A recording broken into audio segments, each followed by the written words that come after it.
Peace and Yah bless. Yah is the strong one. The strong one is Yah. He's the tree of life. He's the fountain of living waters. He's the spirit and creator of all things that live and breathe. On this particular discourse, I'm going to talk more about Jerusalem. Jerusalem and going from Oklahoma to Jerusalem. What is not understood by my fellow Oklahomans, and I'm talking to all of you under the sound of my voice, all of you that I've seen face to face, all of you that I pass by every day, that I see, that I come in contact with.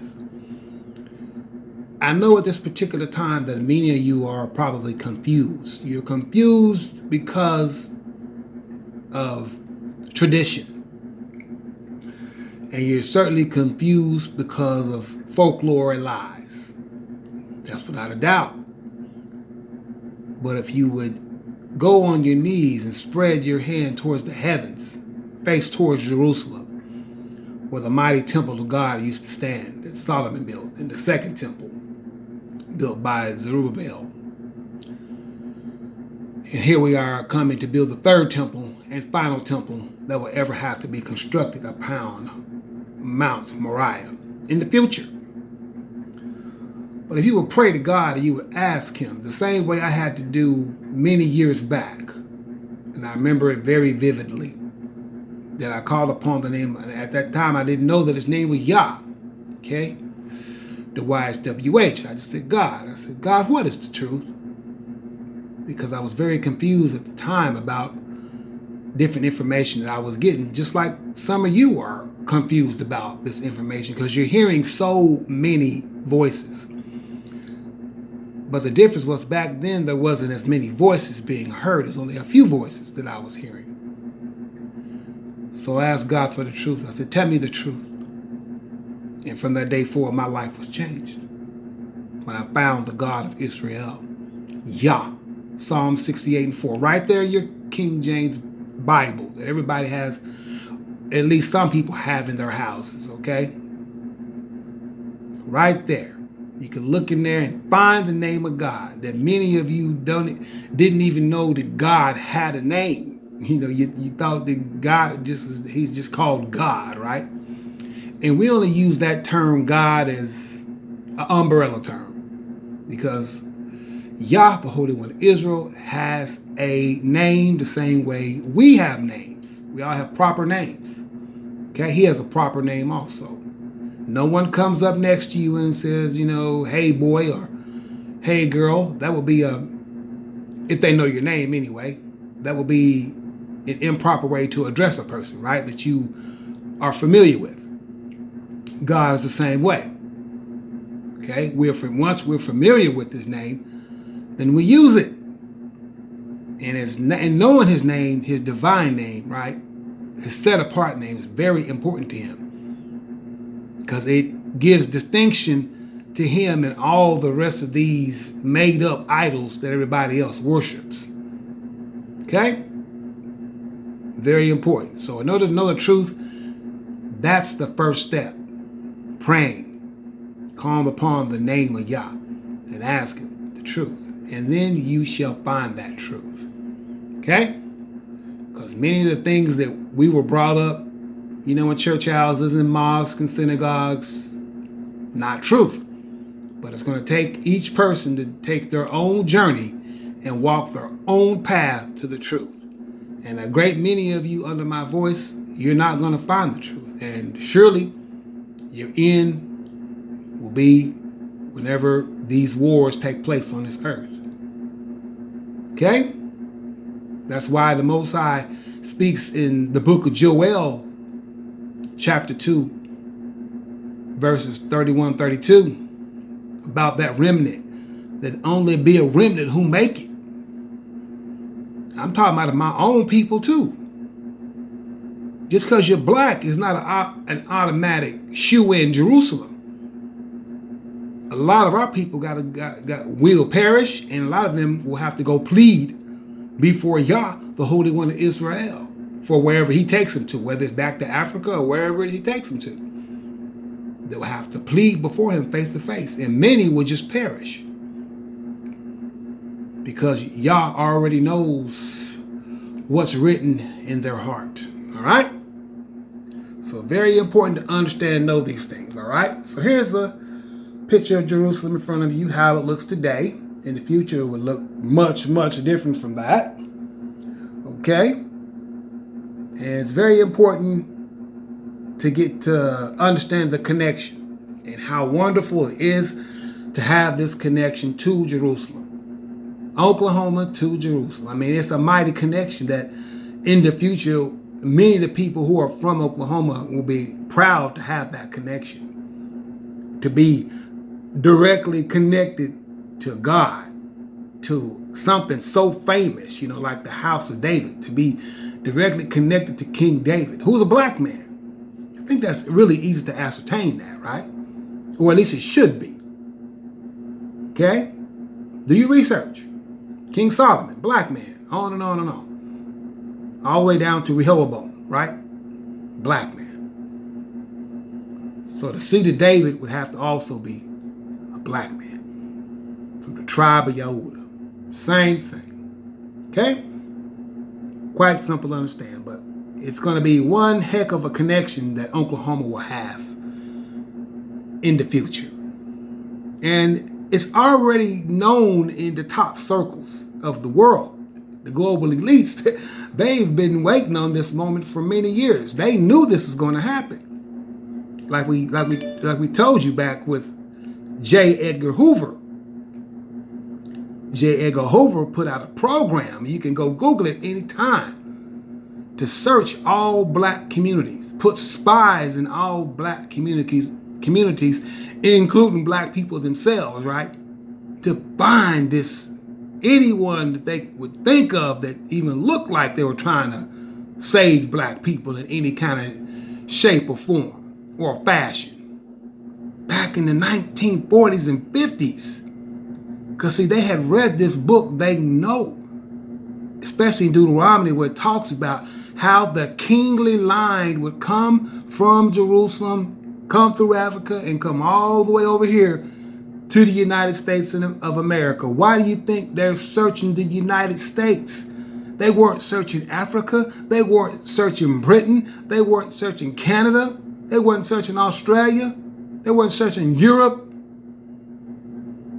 They were searching the United States of America because they know where the tribe of Yehuda came to. Okay? They knew they had this information, these higher up people. Okay? These alphabet gangs, they call them sometimes, FBIs and CIAs and DEAs and so on and so on. Department of Homeland Security, whatever the case may be, right? Internal Affairs, etc., etc. They had this information, they've always had it. Okay? They just didn't know where to look. All right? Why? Because the Messiah is hidden for a long time. Nobody was going to know where to look or even hear about the matter. They all believed in Jesus, right? All right. Even though as you read the book of Remembrance, you find out real quick that it says the seed of David, somebody of human origin who has a sperm line, right? From father to son, to father to son, to father to son, to father to son, that you can draw back to and see. And that's manifested on this earth that you read about in Isaiah 11, that you read about in Ezekiel 34, Ezekiel 37, Isaiah chapter 9. And many other places in this book of the book of Remembrance I'm talking about. Not something superfluous or something super fantastic that you just have to believe. Okay?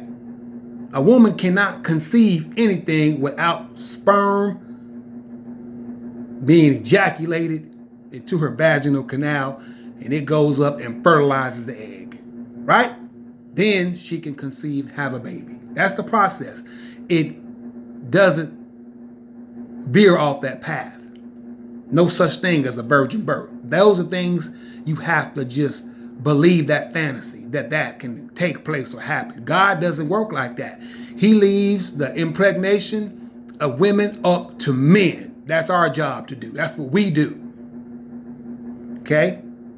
He gave us that job to do. All right? Quite simple. So the seed of David had to be a real man on this earth. So what they wrote in Revelation 22 is just an outright lie. All right? All right. Because you can't connect Jesus back to the Davidic line in any kind of way, because according to the story of Matthew, Joseph never had sex with Mary. Well, that means, number one, that wasn't his wife if they didn't have sex, because you got to have sex to be a man's wife, right? Even in the United States, right? Once you get married, spend all that money. If you don't consummate your marriage, have sex, your marriage is not legal, right? And even before God, right? You got to have sex with a woman before she can become your wife. So guess what? Mary never was Joseph's legal wife before God. If he didn't have sex with her, if he didn't bang her, think about that for a second, okay? For all you naysayers, just use your common logic, okay, about that story. So there's no way to connect him to the Davidic line, even though there's a whole bunch of other facts you can go along with that takes that story totally apart, okay? I'm just talking about that because the seed of David has to have somebody on this earth that's manifested on this earth that's an actual real human, that you can follow this person back to David, okay? From father to son, as we always tell you. That's why the Old Testament has those lineages in there, okay? All right? Very important to know these facts, all right? All right? And they're very, very true facts. Just ask God about it. Just go pray on your knees and say, God of Israel, is this man telling the truth? And then let him answer you. Ask a sign. He'll show you if your heart is pure. Key word, if your heart is pure.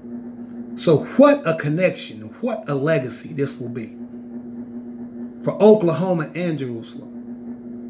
For Oklahoma to be represented in the Holy Land. What a connection. Because the God of Israel could have picked any state out of the United States, right?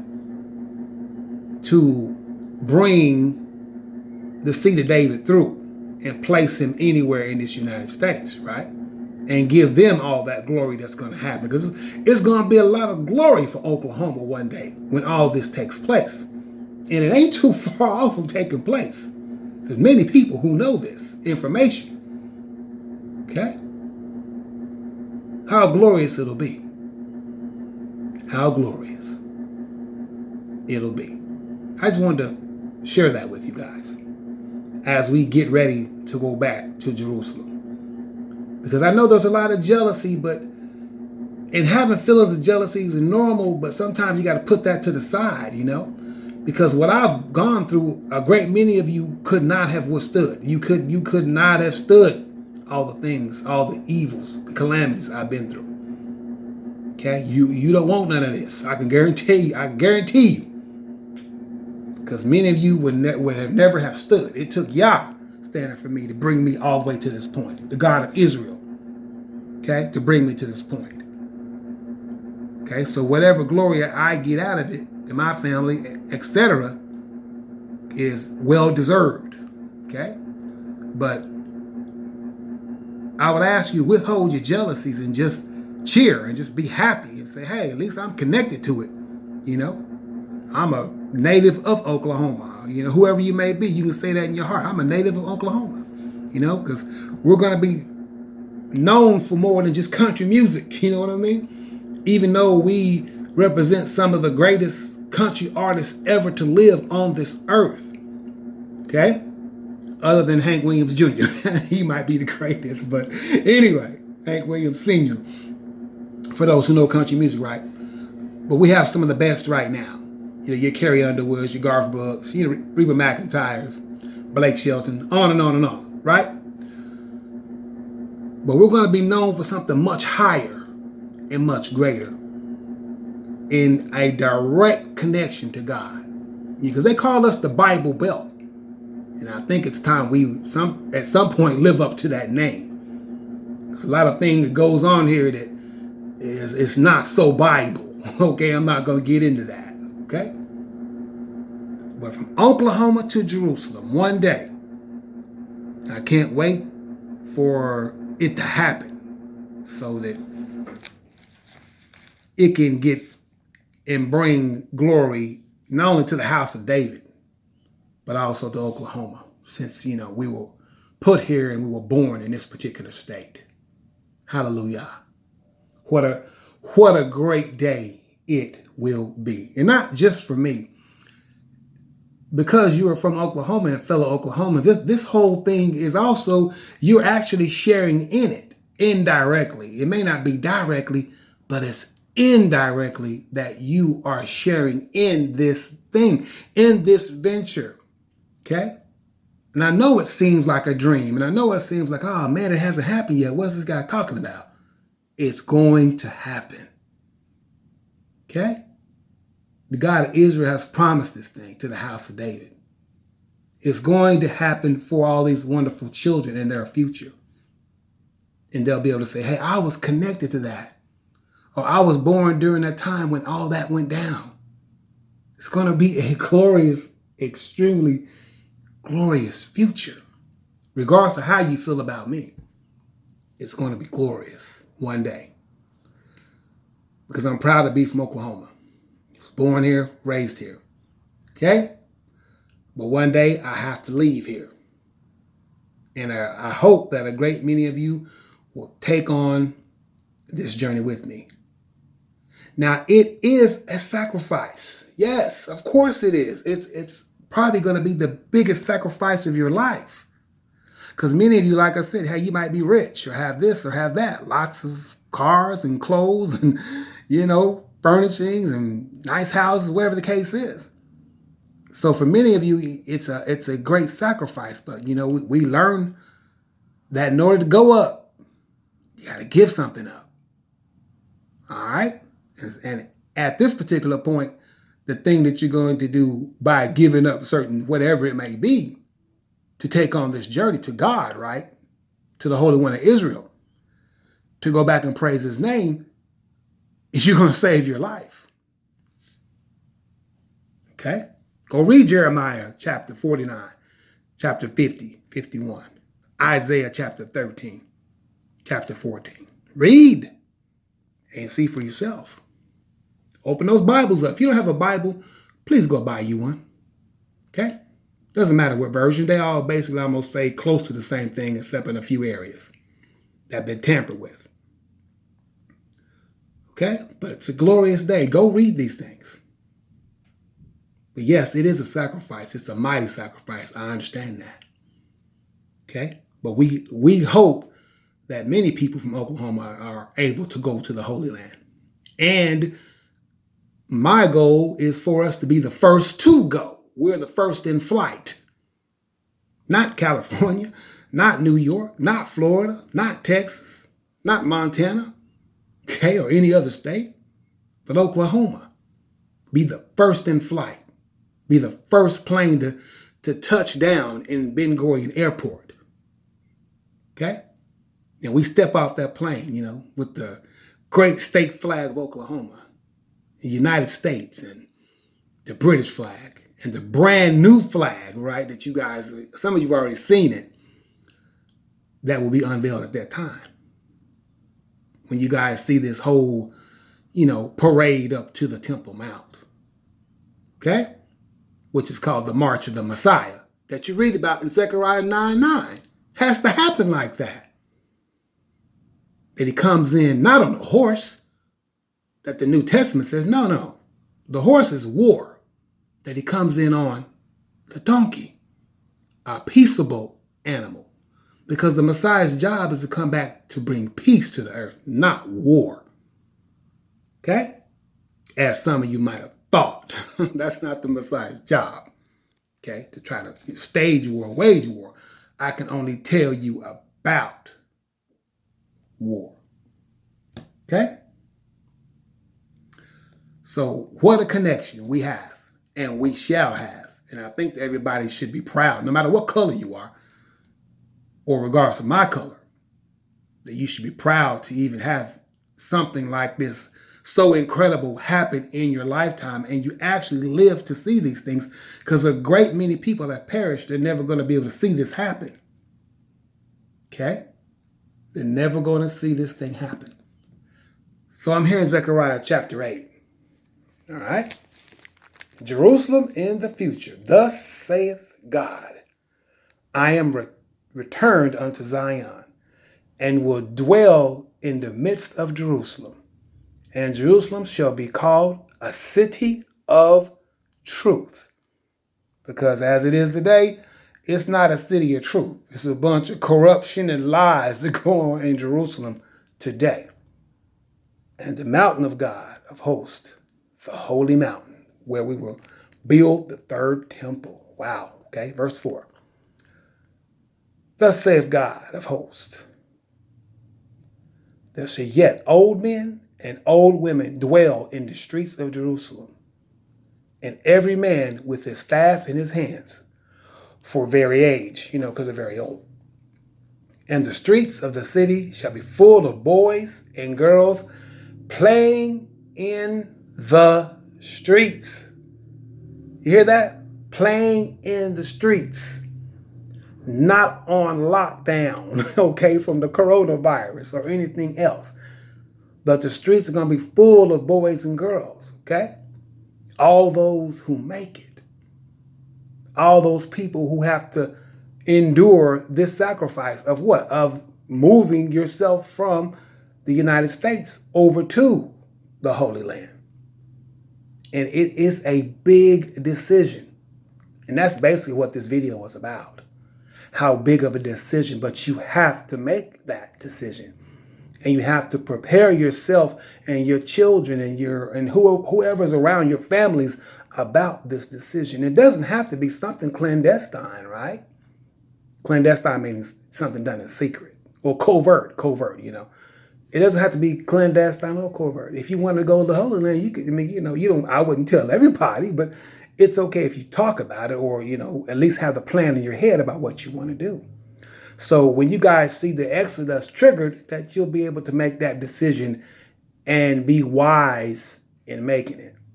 Because as you see in Isaiah, as you guys see, when the Exodus is ready, we're not going to run out of here. We ain't going to take off running.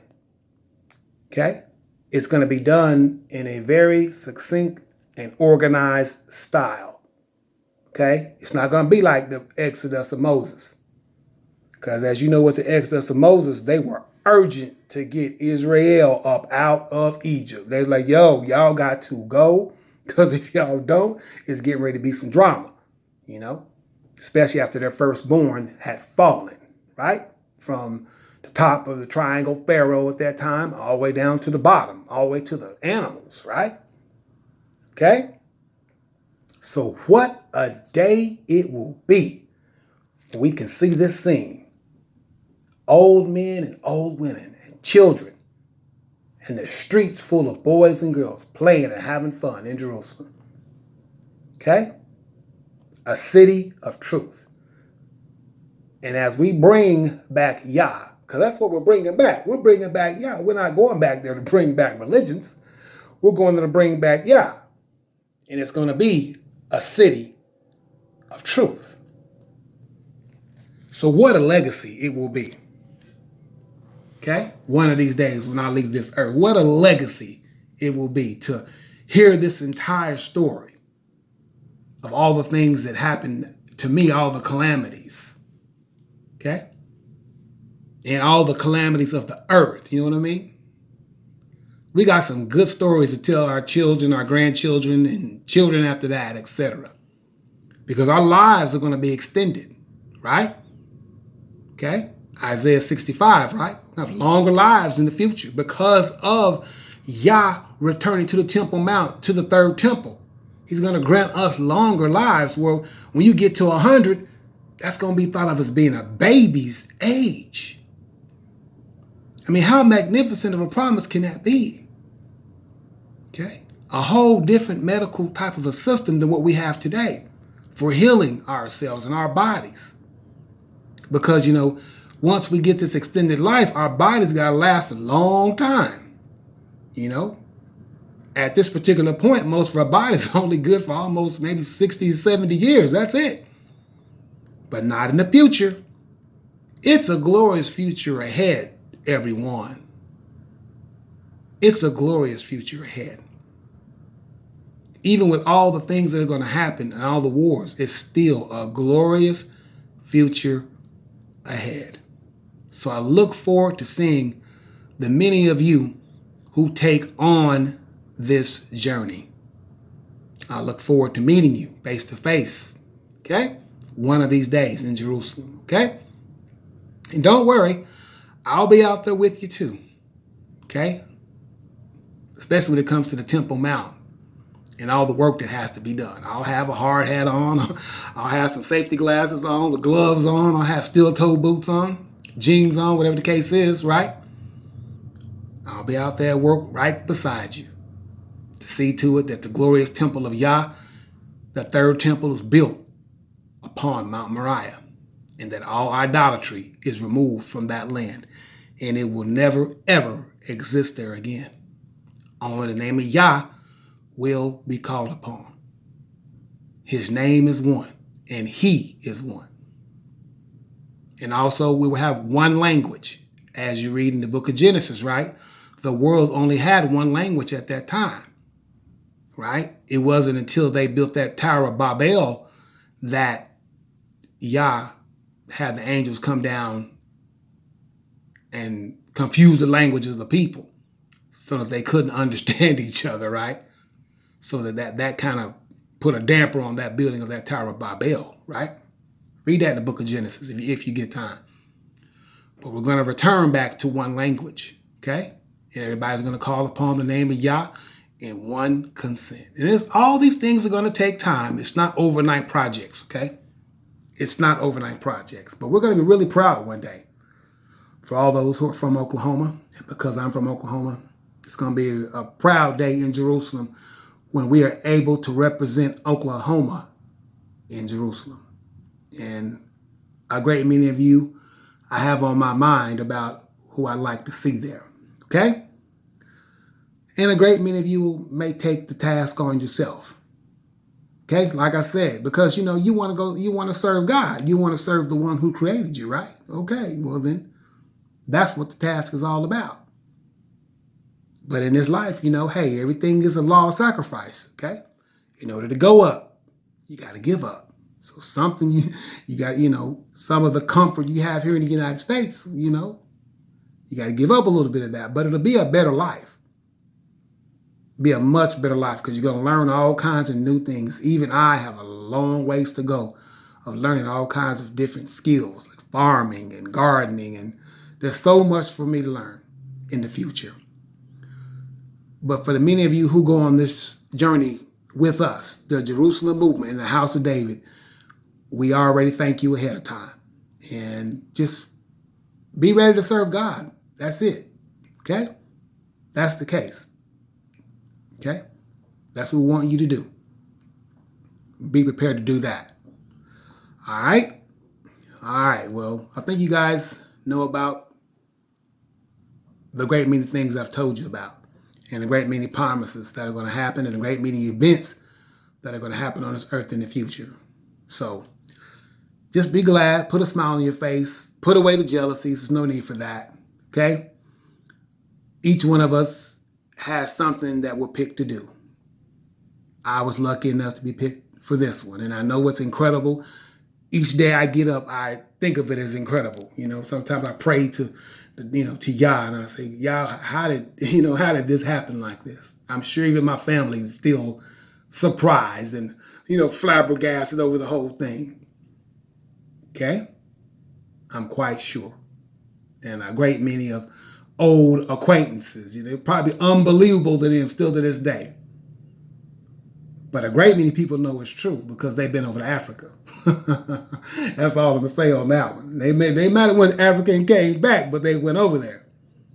So if it wasn't true, there wouldn't have been anything for them to go over there to or worry about. So anyway, thank you guys for listening to me and putting up with me. All righty?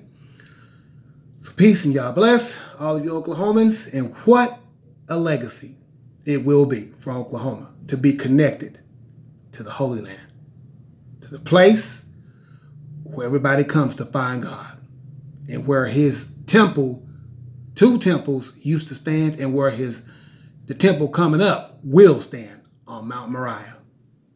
What a legacy.